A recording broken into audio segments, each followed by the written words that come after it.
जब हम mister beast का नाम सुनते हैं तो दिमाग में क्या आता है? बड़े बड़े स्टंट्स, बहुत सारा पैसा।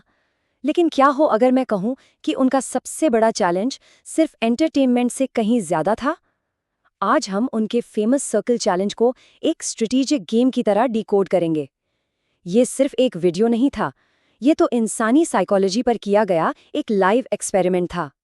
तो असली सवाल ये है कि आखिर 100 लोगों को एक ऐसा गेम छोड़ने पर कैसे मजबूर किया जाए जो उनकी जिंदगी बदल सकता है।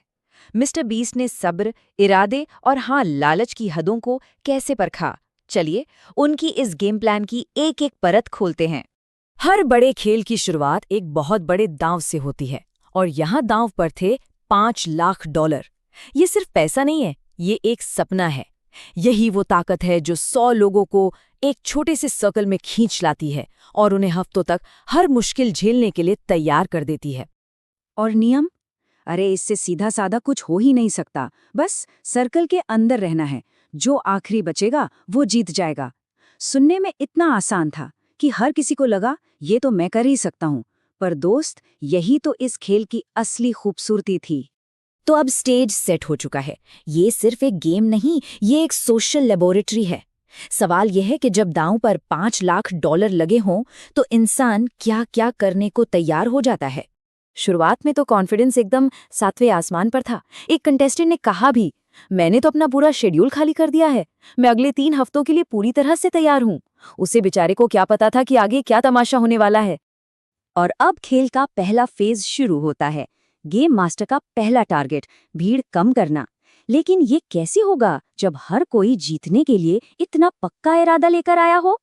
ये मिस्टर बीस्ट के लिए पहली बड़ी स्ट्रेटेजिक चुनौती थी। उन लोगों को कैसे निकाला जाए जो 100% कमिटेड नहीं है, जो बस देखने आए हैं कि क्या होता है। और उनका जवाब एकदम हट के बिल्कुल उल्टा। जीतने वाले को इनाम देने के बजाय उन्होंने हारने वाले को इनाम दिया। जो पहला इंसान सर्कल से बाहर गया उसे एक चमचमाती हुई नई कार मिली। सोचिए, ये एक ऐसी साइकोलॉजिकल चाल थी जिसने हर किसी के दिमाग में कीड़ा छोड़ दिया। और ये चाल काम कर गई। फौरन एक कंटेस्टेंट बाहर हो गया। लेकिन असली असर तो बाकी 99 लोगों पर हुआ। उनके दिमाग में शक का बीज बो दिया गया था। क्या यहाँ रुकना सच में फायदे का सौदा है? एक के बाहर होते ही गेम का दूसरा फेज शुरू हुआ। अब ये सिर्फ विल पावर का खेल नहीं था। अब मिस्टर बीस्ट ने जानबूझकर माहौल को मुश्किल बनाना शुरू किया, जिसे हम कह सकते हैं इंजीनियर्ड केओस। और इसका असर देखिए, साफ दिख रहा था। पहले दिन के आखिर तक सिर्फ 6 लोग बाहर हुए, पर जैसे जैसे मुश्किलें बढ़ीं, लोगों के निकलने की रफ्तार तेज हो गई। सिर्फ एक हफ्ते में 100 में से सिर्फ 36 कंटेस्टेंट बचे थे। तो ये इंजीनियर्ड केओस या इंजीनियर्ड अराजकता आखिर है क्या? ये एक बहुत ही स्मार्ट स्ट्रैटेजी है। इसमें जानबूझकर माहौल को इतना स्ट्रेसफुल और अनकंफर्टेबल बना दिया जाता है कि लोग या तो कोई गलती कर बैठते हैं या फिर बस दिमागी तौर पर हार मान लेते हैं। और ये किया कैसे गया? अरे तरीकों की कोई कमी नहीं थी। सर्कल हर दिन छोटा होता गया। कानों को चुभने वाली अजीब अजीब आवाजें 10-10 घंटे तक लूप पर बजाई गईं और ध्यान भटकाने के लिए बीच में फुटबॉल गोल जैसे खिलौने फेंके गए। ये सब सिर्फ थकाने के लिए नहीं, बल्कि दिमाग का दही करने के लिए डिजाइन किया गया था। एक कंटेस्टेंट ने तो एकदम सही बात कही जब उसने कहा, मेरे दिमाग के सेल हर सेकंड कम हो रहे हैं। ये सिर्फ जिस्मानी थकावट नहीं थी, ये एक मेंटल वॉर था। लेकिन जैसे ही लोग इन छोटी मोटी परेशानियों के आदी होने लगे, मिस्टर बीस्ट ने गेम ही पलट दिया। अब छोटे मोटे स्ट्रेस की जगह बड़े बड़े लालच और ऊंचे दाव वाले गेम्स ने ले ली। इनसे न केवल बढ़िया वीडियो कंटेंट बनता था, बल्कि ये कंटेस्टेंट्स के लालच और टीम वर्क की भी असली परीक्षा लेते थे। और इसका सबसे बड़ा एग्जाम्पल टेस्ला चैलेंज। ये सिर्फ एक नई कार जीतने का मौका नहीं था, ये एक सोशल एक्सपेरिमेंट था।